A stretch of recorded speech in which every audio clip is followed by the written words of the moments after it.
Well, hello everyone, and welcome to our exciting webinar today. And thanks everyone for joining us. I think I will know everyone there, but if not, I am Jeff Clark, Senior Vice President at Baker Real Estate. And we have a really exciting guest today, Mansour. I'm going to let Barbara introduce Mansour, but we kind of wanted to take a different position today. Rather than talk about COVID-19 and the impact on the market itself, we thought we'd have Mansour come and talk to us about COVID-19 and the how it's going to affect some changes going forward architecturally and with the buildings that we're all selling. So we're really excited about this. We're hopeful that we're going to be back in business in actually seeing people. We see a light at the end of the tunnel. I think we've been talking to a lot of people, and we do see this light glimmering at the end of the tunnel. I think we're all a bit nervous about approaching it too quick because it could be Trump trying to hit us with bright light and sanitation to ingest, but we are getting there. And without further ado, I want to pass it over to Barbara Lawler, our CEO and president and friend and leader, and everybody knows Barbara, so I'm going to pass it over to her for some words, and then she'll pass it over to Mansour. Thank you, Jeff, for that lovely introduction. Hello, everybody. There's just no question that the past 8 weeks have been challenging for all of us. Life is just different now, but I think our collective response as real estate professionals has been nothing short of remarkable. We have been fortunate that our real estate industry is on the essential services list. So we have been selling through the pandemic, and our industry has not been as hard hit as some others. Our new construction condominium industry is also fortunate that the products that we sell today will not close for 4, 5, maybe even 6 years down the road. So investors still believe in our model that years. History has proven that real estate has been a prime lifter of the economy. We saw it after the banking crisis in 08-09. Even after the Great Depression, it was the first time home buyers that steadied and lifted the economy. Our historically low mortgage rates will play their part in our recovery as buyers take advantage and lock in for security. And there will be competition amongst lenders for the business. They say that necessity is the mother of invention. And at Baker Real Estate during the pandemic, we have been busy digitizing new and dynamic ways to interact with the buying public, and it's working. We're doing everything through the internet. Have developed virtual presentations at our sales centers. The salesperson is interacting live with the co-op brokers and the buyers. We've been writing deals across the GTA every single day, and we're seeing an uptick in sales since the conversation changed to the framework of lifting the lockdown. That's a surprising aspect of COVID. I remember clearly because I was in the business then, but how sales came to a standstill during the 08-09 banking crisis. I believe it is greatly due to the participation and support of our Baker Realty partners who have not missed a beat. Thank you all. We've been presenting to entire brokerages, to individual agents, agents with clients, and to the public, and we're really encouraged with the results. Definitely the beginning of a new chapter for our industry in the digital age. We anticipate that our industry will continue to evolve because of the ability to conduct business electronically. These new ways of doing business will stay with us post-COVID, and we'll see more 3D online virtual tours being developed for those who want to buy from the comfort of their homes or out of country. We see more sophistication coming with tools for buyers and agents to use. Our industry is continually evolving because of our ability to conduct business electronically. This huge learning curve we are experiencing will help shape the future of our industry. I don't doubt that many of the established strong fundamentals of our industry will carry forward when the market allows, but we are adding new ways of doing business without the necessity of face-to-face meeting, and that will survive the pandemic, and that's really exciting. Immigration is a hot topic these days and the effect it may have on our economy. Of course, we're going to see delays in people coming because of our borders being closed, but those are temporary issues. Immigration has not stopped for those who have gone through the entire year it takes to get documented and approved. A recent report by the immigration law firm of Green and Spiegel notes that over 34,000 would-be immigrants have received their invitations to apply during the pandemic. I also read recently that over 4,000 new applications were filed to come to Canada in New Delhi over the past month.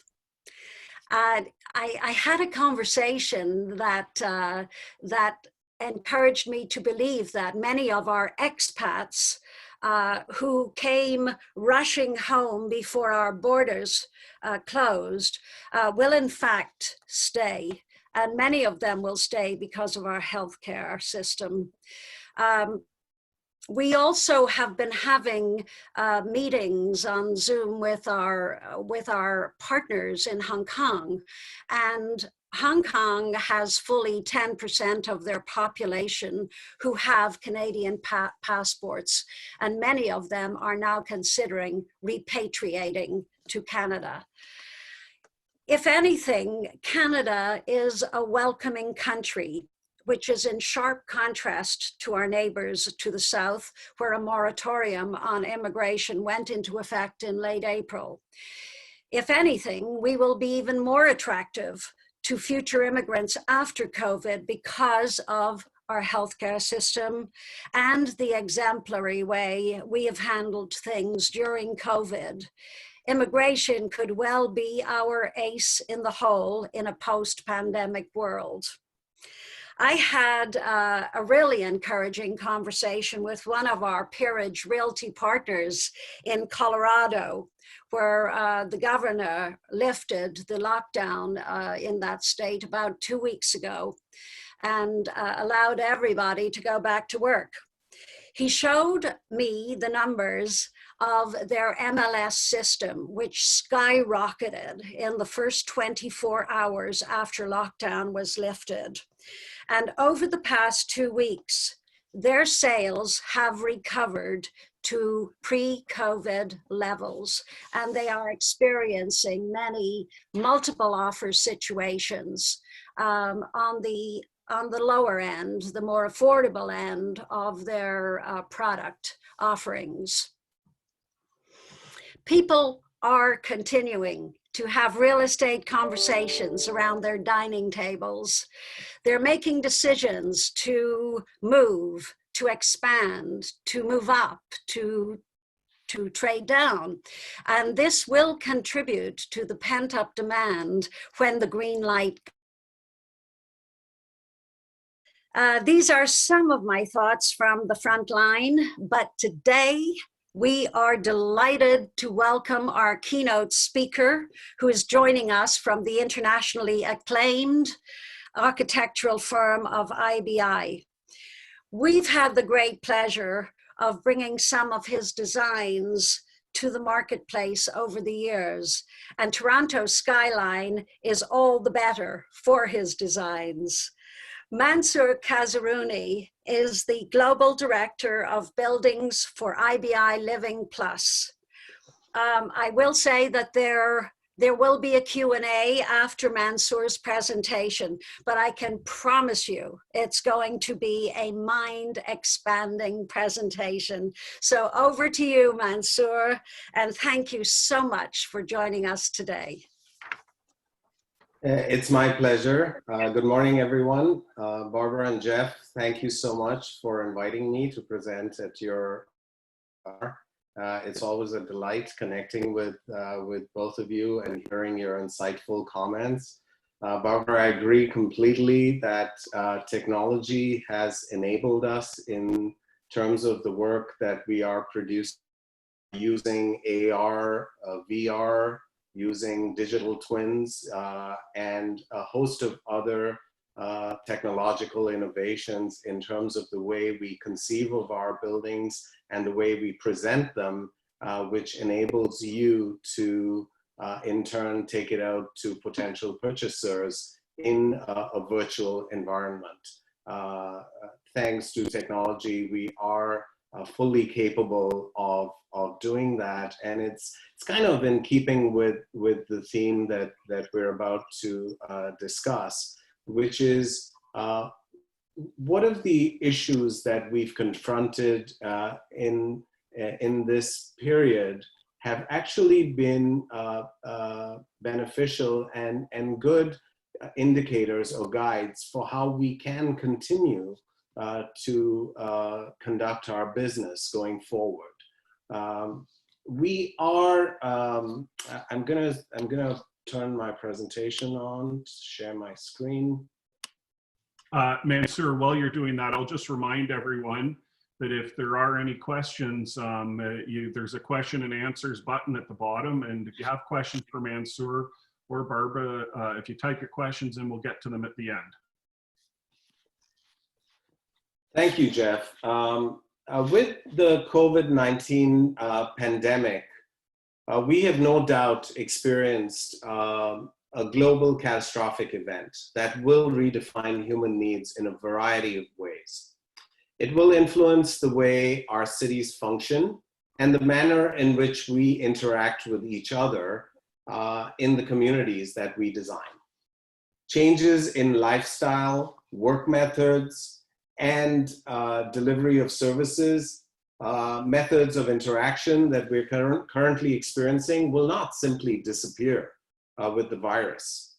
We're in the midst of the world's largest social experiment.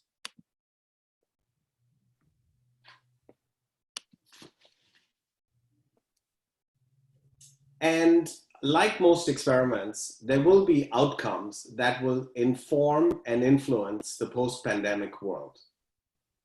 This webinar will focus on some of the changes that we see that are likely to inform design going forward, residential design in particular. We think there are going to be two types of changes that we will see in our cities and the communities that we design. Some of them are purely reactionary, which I see as being more temporary and defensive to help us get through this time. Others are what we are calling sticky changes that will actually endure and redefine the way that we think about the living environments in our cities. So let's take a look at what some of those sticky changes could be. And we've categorized them into four kind of broad categories. There's zoning and land use considerations. Has the virus actually expanded our horizons? There's physical characteristics of residential condominium buildings. What will purchasers look for in terms of unit design, in terms of amenities and common areas? Technology, we just talked about the role it's played in presenting our work, but what is the role that technology will play in helping build resilience and connectivity in our residential communities? And then there's systems, which includes mechanical systems that will contribute to creating cleaner and better environments. So let's begin with zoning, land use, and site selection. There's been a great focus on transit-oriented development and residential development happening in very close proximity to transit. We've seen a proliferation of residential developments in the edge cities surrounding Toronto, mostly prompted by transit. However, we think that if our workforce doesn't have to commute to work every day, they may actually be willing to live in areas that would previously not have been so desirable for reasons of accessibility or proximity to transit. This may actually make more sites available and provide more options for housing development across the GTA. And it may also help to address some of the affordability challenges that we are confronting. Please note that I'm not advocating for suburban sprawl over here, but I'm simply stating that the kind of development underway in edge cities, in the suburban cities around the GTA, may now become even more attractive for those that are working in the core. Many of us live in single-family neighborhoods that are zoned as low-density, single-family residential zones. Well, guess what? With all of us working from home, these neighborhoods have all been functioning as mixed-use neighborhoods. We really think it's time to rethink our zoning policies to create much more flexibility for live-work, which will undoubtedly gain in popularity going forward. In order to support this, we must move towards communities where most essential supplies and services are available within a 10-minute walking radius of all residential developments. This would include smaller grocery stores, pharmacies, restaurants, and cafes, and all the other essential services that we require as part of our daily lives. In fact, many of these smaller retailers may actually choose to provide more than one service as a way of building resiliency into their own business models. These communities would also include schools, small-scale healthcare facilities, and smaller neighborhood-oriented parks.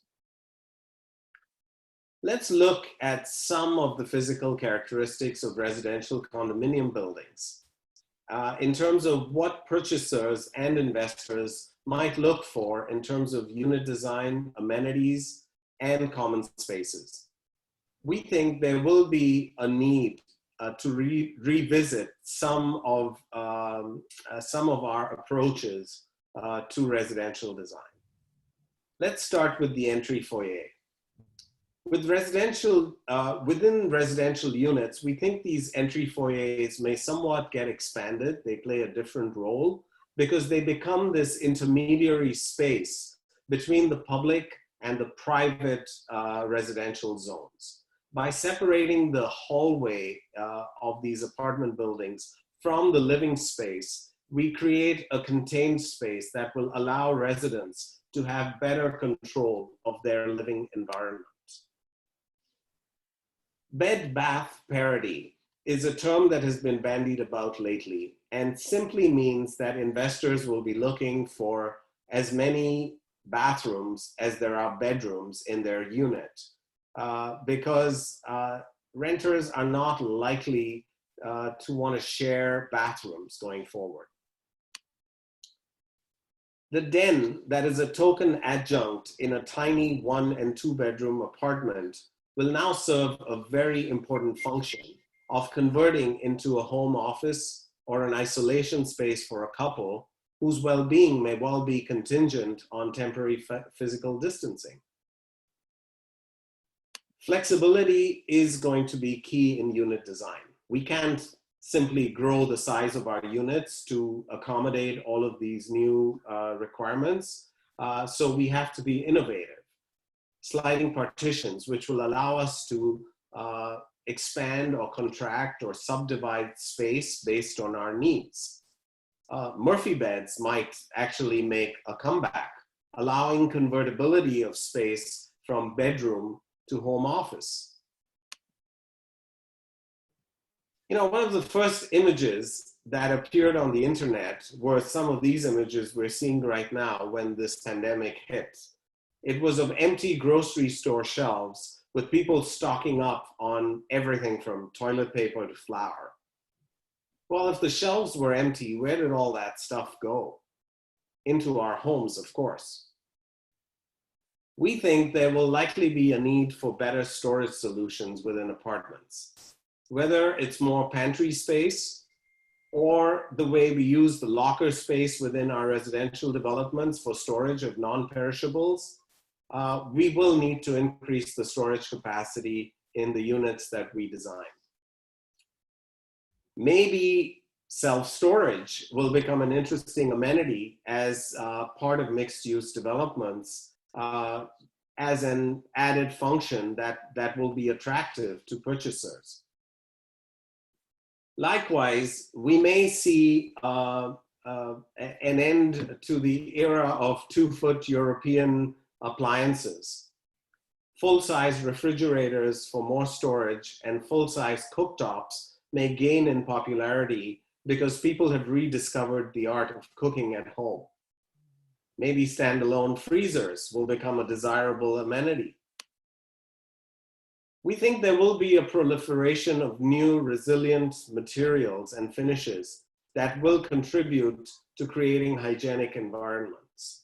Using nanotechnology, it's conceivable that new self-cleaning materials will be introduced into the palette of residential finishes. Carpets will lose favor to hard surfaces that can be easily cleaned and maintained. Balconies had actually started to lose significance in some recent residential developments, particularly downtown. They may actually gain a new kind of importance as social spaces that provide us a level of connectedness with the outdoors and with our communities. They can be expanded so that they could be flexible as outdoor rooms in the shoulder seasons and as outdoor decks in the good weather. Amenities within residential developments will actually be geared to working from home. Once again, this will require flexibility such that it may normally function in an open environment like you're seeing in this image, but can transform into smaller spaces like these in the back here that will facilitate the physical separation or the acoustic isolation that residents will seek when required to conduct their business. And most importantly, it will need to be outfitted with the appropriate technology to support this functionality. And we will need a greater frequency of cleaning of these amenity spaces. In terms of the suite of amenities, childcare may actually gain in popularity in residential developments. Likewise, we think outdoor amenity spaces will have to be designed in a manner that facilitates a variety of outdoor activities and provides a platform for social interaction, but allows for the same kind of flexibility that we've been talking about in indoor amenity spaces. Another interesting outdoor amenity we think could gain in popularity is urban agriculture that residents may look for in new residential developments. Where we do provide pools, they will require a higher rate of purification, cleaning of decks, and monitoring of water quality. So these are some of the physical characteristics. But we also now have the opportunity to deploy technology as a powerful connector and an enabler in the buildings that we design to make them smarter and more resilient. In fact, if you think about it, technology has been the backbone and the connective tissue that has kept the wheels churning in so many aspects of our lives in these difficult times. This should not be the device that we turn to just in catastrophic times, but underscores the role that technology must play in the smarter and more efficient functioning of our communities and the buildings that we design at all times. Rapid deployment of technology and the associated infrastructure to support that deployment needs to be the first priority of post-pandemic communities. Technology will play a very important role in the management of our amenity spaces. We're hearing reports right now of amenity spaces and condos that are locked down and out of commission. At a time when people are crammed into their modest apartments, to have 8,000 and 10,000 square feet of amenity spaces inaccessible makes very little sense.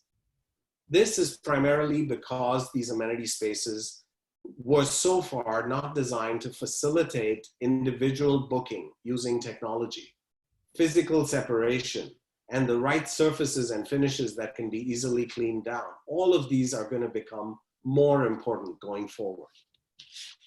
We think that smart appliances may gain in popularity as residents move towards online grocery shopping and are able to avail of off-peak rate monitoring with washing and drying their clothes and their dishes. What happens when enormous volumes of virtually purchased goods arrive at the base of the towers that we're designing and that are proliferating our skylines? Does parcel delivery take on a whole new meaning? How is this managed and controlled? Maybe it will no longer be shared lockers that are touched by all. Perhaps there will be an exclusive locker per resident that includes cold storage for all those groceries that we're ordering online, and limits shared use while accommodating the increased volume of delivery in this new tech-connected retail environment. Apps installed on our phones will enable us to communicate with courier companies, receive locker codes, and be notified when our goods are delivered. We're moving into an era of contactless everything. Touch will be limited to the greatest extent possible, with license plate recognition to let you into your parking garage, the use of telephones to call your elevator, or facial recognition to open the front door of your apartment building. Voice-activated calling that can be used to call the elevator or to connect with your virtual concierge to facilitate visitor access. So we think that technology is going to integrate itself in a far greater way in our residential developments going forward. Mechanical systems will be important in terms of minimizing the cross-contamination of airflow, particularly in the public spaces within residential developments. We may need to see higher levels of purification with higher grade UV or other antimicrobial filters and regular monitoring of air quality. Residential units in Ontario and other parts of Canada already benefit from direct horizontal intake and exhaust of air from each unit rather than a vertical centralized system. Air distribution systems that are decentralized in this manner will prevent cross-contamination. Elevators may no longer rely on free airflow, but will actually see controlled airflow from top to bottom to accelerate the drop of any particulates that are lingering in the air and allow them to drop faster. I think many of these ideas can be incorporated even into existing buildings and those that have recently commenced construction. This is by no means an exhaustive list, and I'm not even suggesting that all of these will be warranted in every development. However, I do believe that this is our time to innovate and to come up with new solutions. As the Renaissance writer Machiavelli and then Winston Churchill once said, "Never let the opportunity offered by a good crisis go to waste." Thank you. That's great. Thank you, Mansoor. Thanks very much. Hopefully you're okay to take a few questions. Sure. We've got a bunch of questions that have come up. There's two questions that they've actually come up just in meetings with brokers, and I see they're They're posting similar questions this time around as well. They're kind of intertwined. What are your thoughts coming out of COVID-19 about construction costs and also supply chains? Do you see that more and more material for these developments will be sourced through Canada or maybe the United States as opposed to overseas? So for instance, countertops and the like, appliances, etc. Yeah, they're both great questions, and we've been having a lot of conversations in the industry about that. Starting with supply chains, we're definitely going to see much more localized kind of supply chains, just because of, and remember, again, there is temporary and there's sticky, as we started this presentation. Definitely right now, we are hearing about difficulty in the supply chain in getting goods and materials. A lot of the raw building materials, thankfully, whether it's cement or drywall or those kind of basic products, are sourced quite kind of regionally, I'm going to say. The more specialty products we tend to get from overseas, whether it's from Europe or China. And I think there's going to have to be a recalibration in that supply chain where we are going to have to source those materials much more locally, and there will be new sort of sources, and we may see some of those European and Chinese suppliers bringing their facilities closer to home here to kind of retain some of their own market share, and we may see new supply chains crop up locally. We think that will happen. In terms of construction pricing, I personally think it's a bit early to tell in terms of how it will be calibrated. We are right now seeing a slight slowdown in some construction activity for obvious reasons, but the construction industry is being very proactive. They're responding very quickly to the challenges that they are confronting. So I hope and I expect that it will stabilize, that I would put that kind of spike in the temporary category, which will stabilize in the midterm. Okay, great. There's a question, there's a few questions here, and I think this is for both yourself and for Barbara. And you did touch on it in your presentation. If you could just talk about live-work space. Typically, Barbara, as you know, traditionally live-work has not been popular. And it seems like this is might change. And I just want people just want to get your comments on if you see live work components to buildings having a resurgence and what that would look like. Oh, I think we'll definitely see a resurgence of live work spaces. The fact that we had to accommodate all our people at Baker Real Estate to work from home during COVID was a real learning curve, and we had to move quickly and accomplish that quickly. I think that for real estate agents, it's not as important because typically they work from home anyway. They have home offices, but I do think our buildings will benefit from that, and I also think that post-COVID, we will see some changes in our offices. At our head office, for instance, we may find different timeframes that people are working, so to respect social distancing. And I think there may be some future where more people will work from home. I'm certainly open to the idea. Jeff, if I can jump in, there's two ways of looking at it. First of all, I actually think live work will, just like Barbara will gain in popularity. I mean, we're a firm of 3,000 employees in 60 different countries, in 60 different cities across the world. And our entire workforce is working from home right now.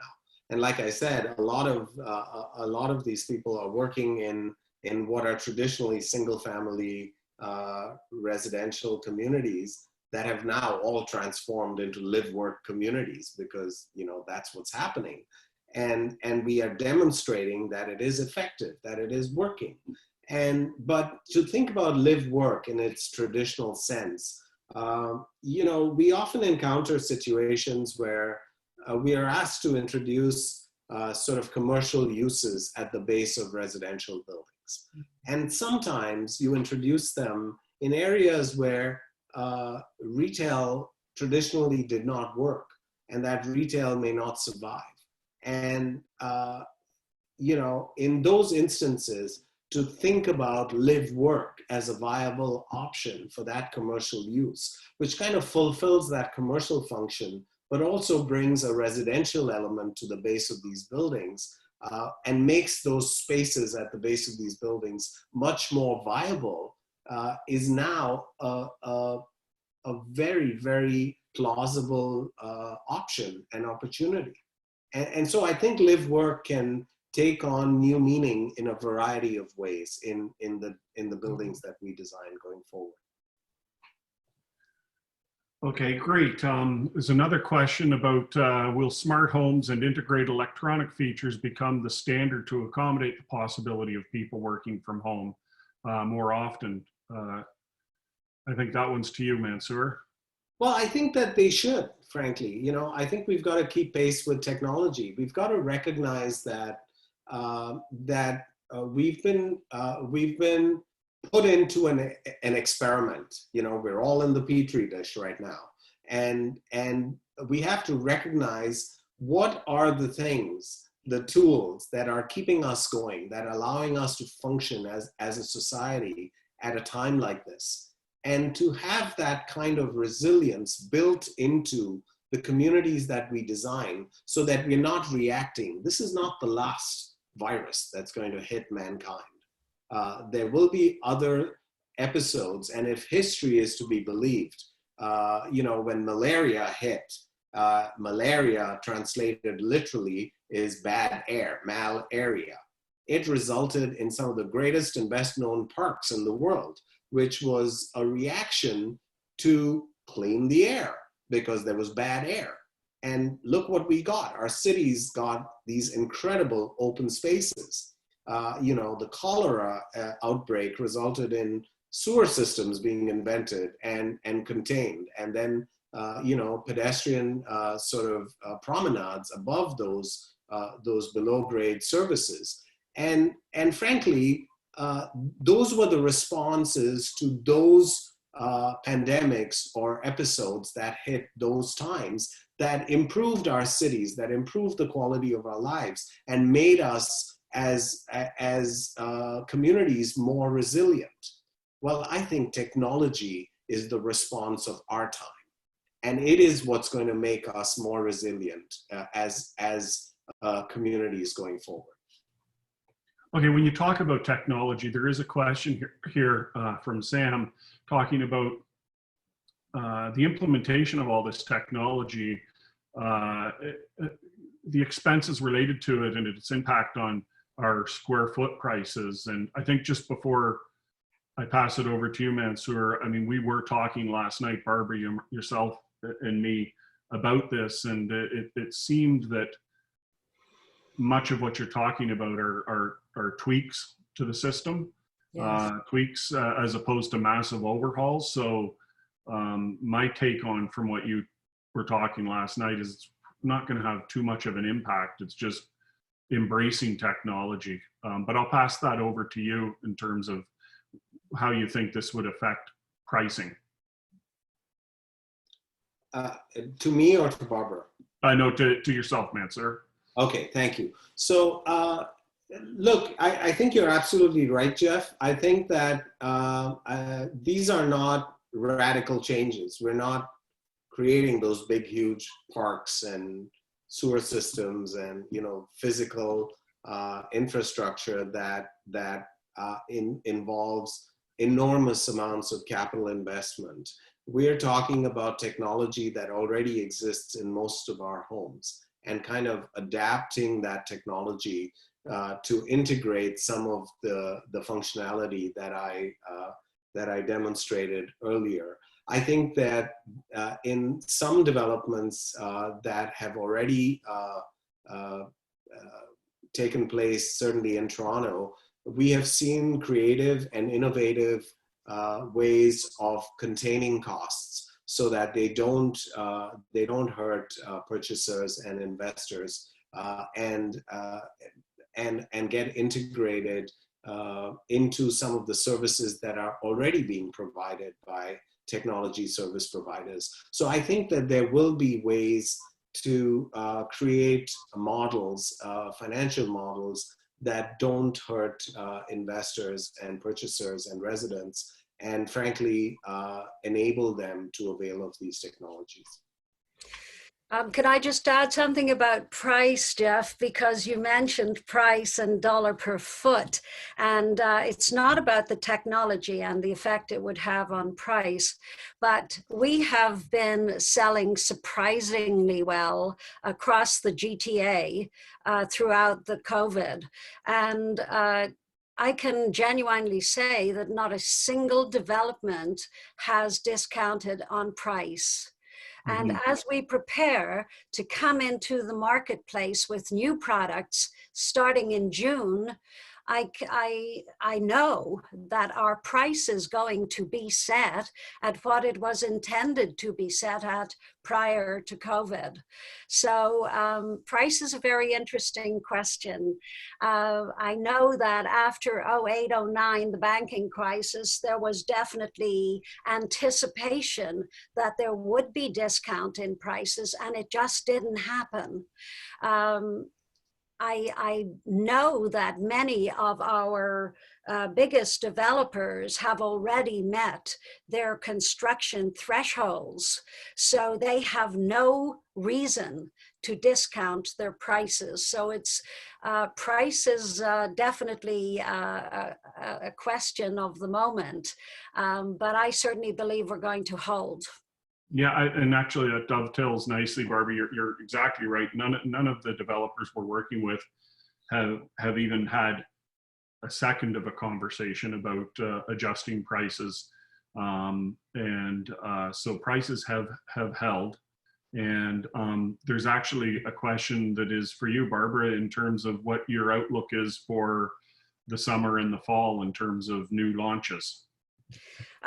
Well, being in sales, I'm a very optimistic person, and my optimism is starting to bubble up because we are in meetings, Jeff, and you know this because you're in meetings as well. Everybody in Baker is. We're in meetings with developers who are going to get out there in June, and yes, they will be virtual. The sales will be virtual because there's still a need for distance separation, and we can't put more than 5 people in a showroom at a time, which is not conducive to our old launches of many people. Gosh, when I think back to our launch at the ROM in October of last year, where we gathered 1,000 brokers into the ROM for the launch of 11 Yorkville. Those days, I think it'll be a long time coming, but we are going to go out in our new reality starting in June, and I'm very optimistic that we're going to start rebuilding our sales that have petered out over April and part of March. Yeah, those days seem surreal. I know. Those big launches. I'm very hopeful and confident we will come back to that, but maybe just not this year. Mansoor, there's a question also. it's always a hot topic in terms of public transit. Do you think coming out of this, there will be more effort, money, and dedication towards creating more public transit nodes and stuff like we're seeing on the LRT along Eglinton, out into, as you call them, the out to the suburbs? You think there will be an increase in public transit? Well, I think it's already happening. There's so many transit projects underway across the GTA. Our firm is actually involved in many of those. We are the lead consultant of the Eglinton LRT as well as part of a consortium. And we are involved in others. And I think those will continue and they will be important connectors. But here's what I think, is that if we really adapt this new way of working, and build flexibility into our work schedules and continue with partial work from home, we are actually facilitating our transit system, because we're telling people that you don't have to all get on the subway at 8 a.m. every single day and overload the system. Maybe some of you come in at 10 a.m. or 12 noon because you can work partially from home in the mornings and come in at off-peak hours. We will actually better utilize and optimize our transit infrastructure if we adapt and to new ways of working and adopt some of the lessons that we've learned going forward in our work methods. So the answer is yes, transit will continue to play a very important role in the communities that we develop and provide the sort of connectedness, the physical connectedness that we continue to need as a society. But I think if we learn things from how we've conducted ourselves in this time, we can actually optimize that infrastructure. I think it's worth adding too, Mansour, that it remains the most affordable mode of transportation. And we've certainly seen the result of the subway and LRT and GO stations becoming more and more important, and less people buying parking stalls because less and less people are owning cars. So I do think that it will maintain its hold as the affordable and quite honestly, the fastest way to travel quite often when we come back. Barbara, one of the unintended consequences of this entire last 8 weeks has been the very humane impact that we've had on our planet. We've actually significantly reduced our carbon footprint. And if we think about that and we adopt some of those behaviors and we do embrace transit and we reduce our dependence on cars, we are reducing our carbon footprint. And that's an important thing. If you look at all these pictures on the internet of cities that were previously laden with smog and bad air that are now, looking crystal clear. And we're all seeing images of wildlife that's found its way into our cities. And it's just a rejuvenation that's occurred because we've reduced our dependence on things like cars. We as a firm, it's incredible. We're an architectural firm. We've always produced reams and reams of drawings on paper. We're virtually paperless right now. We're using technology, we're using AR, we're using VR, and we're using digital twins and models that we share on the computer using whiteboards. And it's fascinating that, there are different ways of living, of conducting ourselves. And this pause has given us an opportunity to actually discover those new ways, because in our daily lives, we're too busy. The status quo is good enough and we keep going. Well, this pause has forced us to invent and find new ways of doing things. And some of those new ways are actually better. Agreed. Yeah, very well said. Very well said. I think we've, I think that's, hold on here. We got a couple more. There's a question here about the city in terms of, is the city, in terms of the city reacting to this in terms of approvals and permits through COVID-19 and going forward? Do you think there will be a quicker movement with the city to help with the supply chain of condos and homes? Well, there's going to have to be, because I think that as supply chains go, I think that every kind of player in our industry, every part of that supply chain has to step up and play its role. What we experienced at the start of this 8 or 9 week period was that some municipalities were better established with technology and such to do the switch. Others had to work harder and frankly, in the first couple of weeks had a bit of a struggle as they got organized. Some of them didn't skip a beat. And the ones that didn't skip a beat were those that had already embraced technology. And it was a great indicator of how important it is to constantly keep ourselves updated and ensure that we have that kind of resilience built in.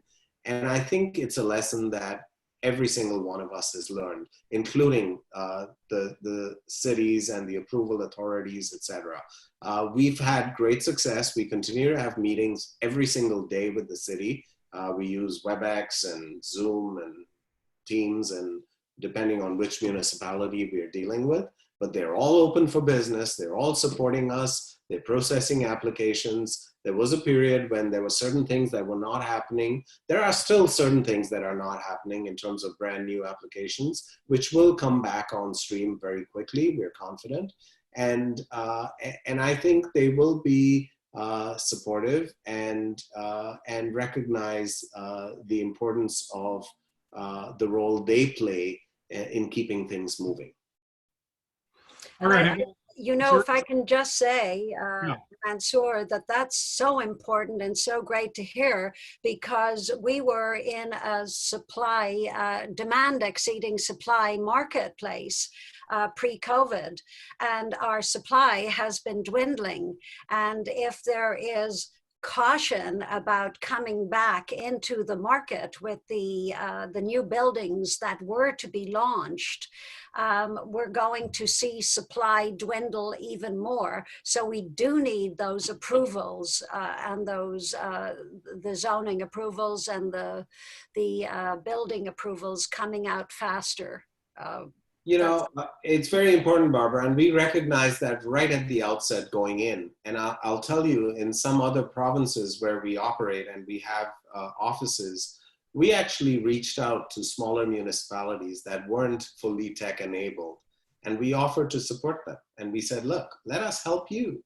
Let us help you get organized with tech capabilities, with, how to communicate and conduct online meetings, how to have public facilitation online. We've written white papers about it.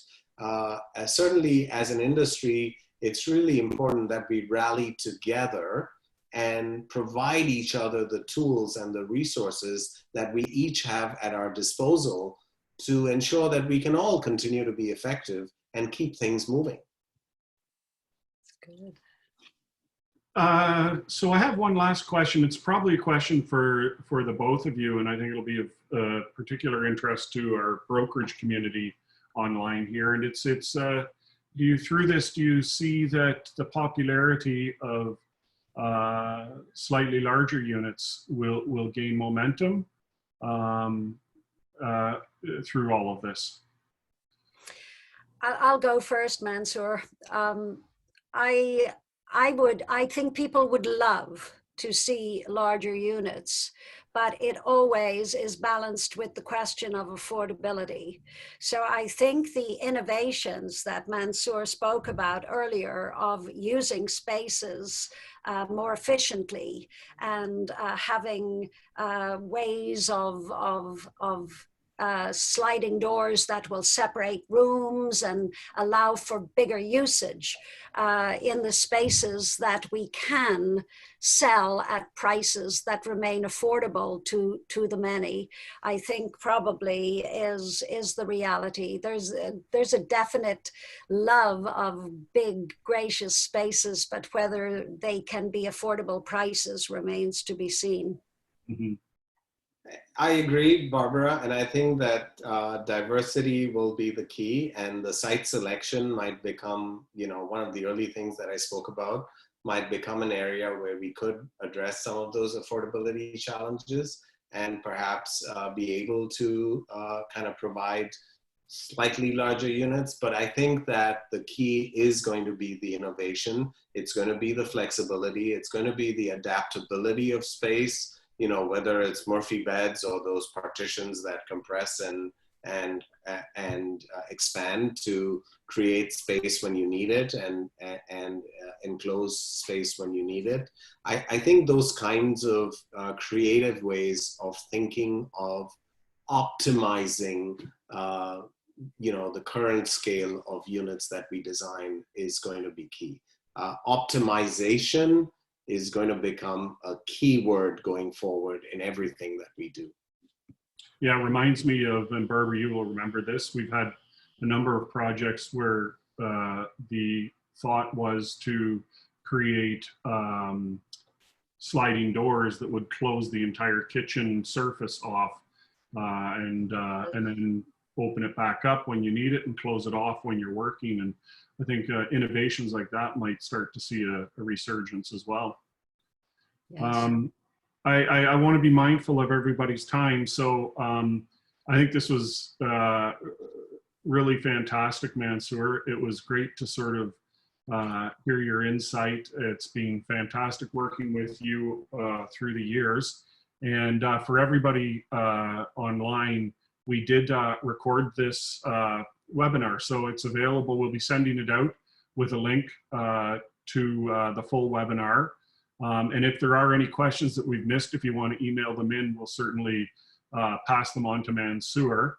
But I just wanted to, again, thank you, Mansour, for taking time this morning. I think we're all looking forward to seeing each other outside of Zoom meetings. I'm pretty sure when we do emerge, we won't recognize anybody because our hair color will have changed and our hair will be longer, or someone might have butchered a haircut at home and they'll look like a punk rocker. But I think we'll all come out of this really well, stronger than before. And I'll pass it over to Barbara for final comment, but thank you very much, Mansour. Thank you, I appreciate it. Jeff and Barbara, thank you very much for including me and giving me an opportunity to share some of the ideas that we've been exploring as a firm. We will continue to explore and innovate to get us through these times. Be well, stay safe, and let's keep our distance just a little while longer. Well said. So on behalf of Baker Real Estate, thank you so much for joining us, Mansour. It has been a great pleasure, and it has been really exciting and mind-expanding to hear your ideas. Thank you, everybody, for joining us.